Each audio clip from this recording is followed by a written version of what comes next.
The Miami Dolphins are in the middle of a storm, and it's impossible to ignore the tension surrounding this team.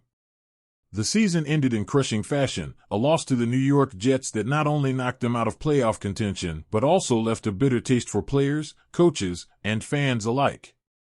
It's not just the loss that stings, it's the aftermath that has everyone on edge. Tyreek Hill, the superstar receiver brought to Miami with so much hope, didn't hold back in the locker room after the game. His words weren't just a venting of frustration, they were a bombshell. "I'm opening the door. I'm out, bro," Hill said, making it clear he's questioning his future with the team. He added, "It was great playing here, but at the end of the day, I gotta do what's best for my career. 'Cause I'm too much of a competitor to be just out there." Those words are heavy. This isn't a random comment made in the heat of the moment. It's a player at the top of his game saying he doesn't believe in what's happening here anymore. When someone like Hill speaks like this, it's impossible not to ask deeper questions. How did things get to this point? What's going on behind the scenes that would lead one of the league's best players to suggest he might walk away? Hill agreed to a reworked contract not long ago, which should have signaled a commitment to the team. Instead, it now feels like a ticking clock on his time in Miami. General Manager Chris Grier addressed the situation a couple of days later, trying to calm the waters, but his words didn't offer much clarity. He admitted that Hill didn't backtrack during their discussions and described their talks as productive. But what does that really mean? Productive is such a vague term, it doesn't tell fans if the issues were resolved or just swept under the rug. Grier also said Hill hasn't formally asked for a trade, but does that even matter? The fact that the possibility is out there speaks volumes about the current state of this team. And Hill isn't the only one causing ripples. Jalen Ramsey, another big-name player on this roster, added fuel to the fire with a cryptic Instagram post that sparked trade rumors. Although Ramsey later tried to shut down the speculation with a post on X, the damage was done. Fans are left wondering if the Dolphins are on the verge of losing not just one, but two of their biggest stars. Players don't make those kinds of posts for no reason. Something is clearly amiss, whether it's frustration with the team, dissatisfaction with leadership, or simply the weight of unmet expectations. At the center of all this is head coach Mike McDaniel. He's facing criticism from some corners, but it's not as black and white as people might think.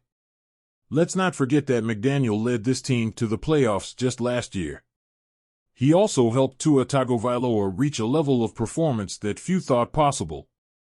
For a stretch last season, Tua looked like a legitimate MVP candidate, and that didn't happen by accident. McDaniel's offensive system and coaching played a huge role in that success. But this year was different. Tua's injuries were a major factor, and without their starting quarterback for large chunks of the season, the Dolphins struggled to find consistency.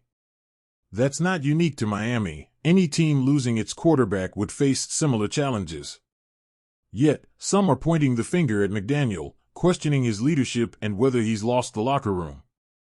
It's hard to say definitively, but two disgruntled superstars like Hill and Ramsey certainly don't help his case. Owner Stephen Ross, for his part, seems to believe in the current regime. He announced that both McDaniel and Grier would return for the 2025 season, signaling a desire for continuity. That decision has sparked debate among fans.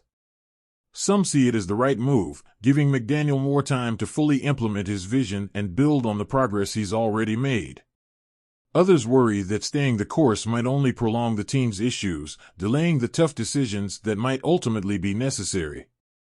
And let's not overlook Tua in all of this. He's shown he can be a franchise quarterback when healthy, but his injury history is a major red flag. The Dolphins have to decide if they can truly build their future around him. If not, where do they go from here? The quarterback question looms large, and the team's future could hinge on the answer. Then there's the bigger question of culture. Whether or not McDaniel has lost the team, it's clear that something is off. Winning tends to mask these kinds of issues, but when the losses pile up, cracks start to show. Hill's comments, Ramsey's posts, these aren't isolated incidents. They're signs of deeper frustrations that need to be addressed before they spiral out of control. This offseason is shaping up to be one of the most critical in recent Dolphins history. The team has undeniable talent, but talent alone isn't enough. They need stability, a clear plan, and most importantly, a renewed sense of belief. If they can resolve the issues with Hill and Ramsey, reinforce the roster, and address the quarterback situation, there's still hope for this team to rebound. But the window is closing. Every year spent underperforming chips away at the team's credibility and momentum. Fans are tired of waiting. They want answers, and they want results. The Dolphins have the pieces to be a contender, but can they put it all together before it's too late? That's the challenge, and the stakes couldn't be higher. This isn't just about fixing one or two problems. It's about reestablishing what this team stands for, on and off the field. Right now, the Miami Dolphins are at a crossroads. How they navigate this offseason will determine not just their immediate future, but potentially the direction of the franchise for years to come.